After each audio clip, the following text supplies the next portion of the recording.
It's not that they don't feel the fear. It's not like they don't doubt themselves. They do, but they do it anyway. And until you do it, you'll never be able to know if you can do it or not. Okay, so just hello and welcome back to Everyday Matters with Harry. In today's video, we're going to be talking about how to overcome procrastination.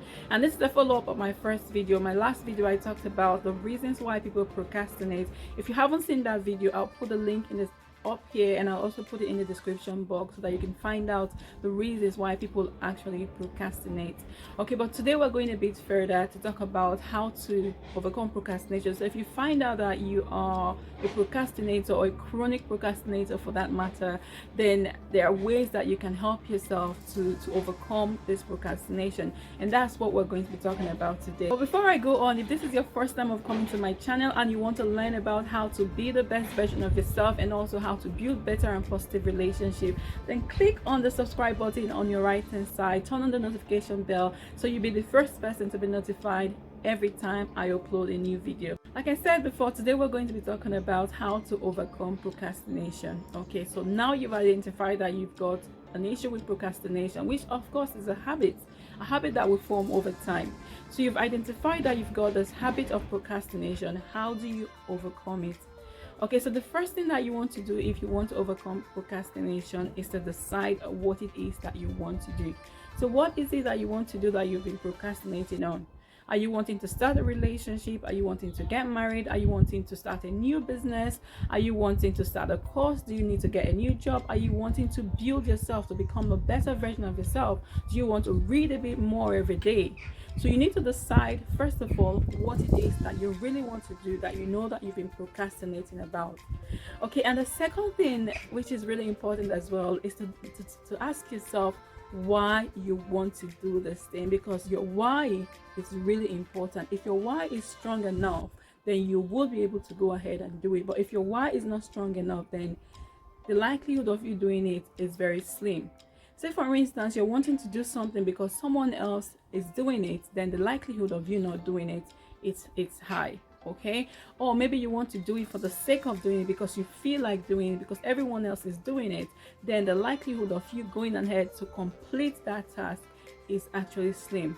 But if you want to do it, if you have a strong reason, say for instance you want to start a new business because you want to transform your life, or maybe you want to start reading because you want to be the best version of yourself, then if you have a good reason, then you'll go ahead and do the thing that you want to do.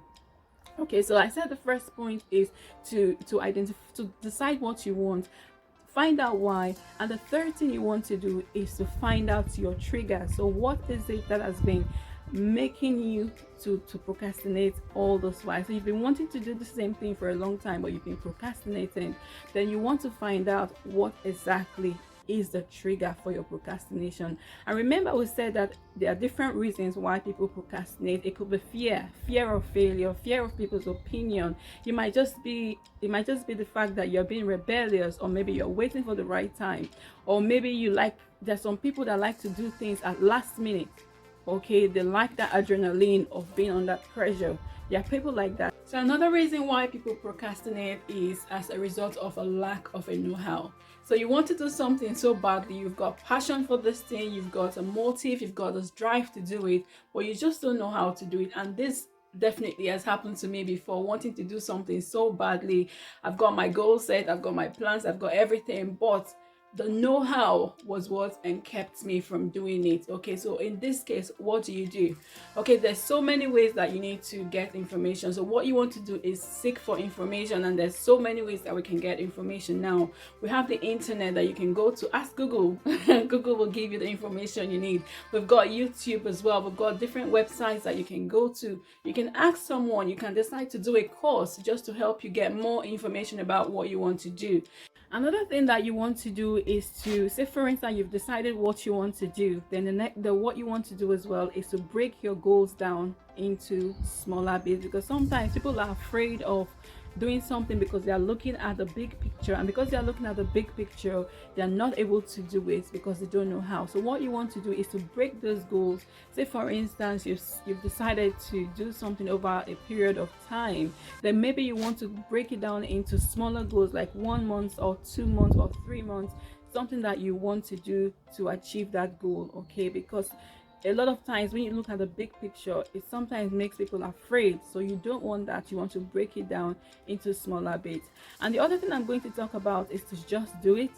Okay, just do it. Just take a step and do it. Okay, and for those people that are afraid, so the fear is not going to go away, but even when you feel the fear, you do it anyway. Okay, and that's what differentiates people that are successful and people that are not successful.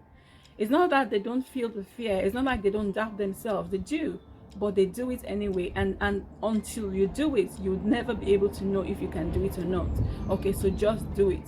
And the last thing I'm going to talk about today is that when you've achieved something, so if you've been putting something off for a long time, when you eventually do it, or when you eventually take a step towards what you're doing, then you want to celebrate yourself. And I made a video previously where I talked about celebrating your success. Celebrate your little wins.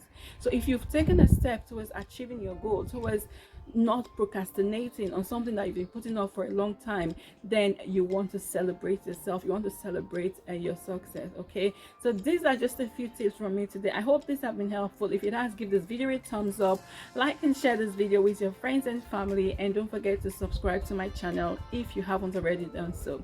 And if you like one-to-one support on how to be your best self or building positive and better relationship, or if you just want to support my channel on YouTube, then please join my membership, because that's one way that you can support me. You see a join button close to the subscribe button there. That's one way that you can support me. But thank you so much for watching this video, and I look forward to seeing you in my next video.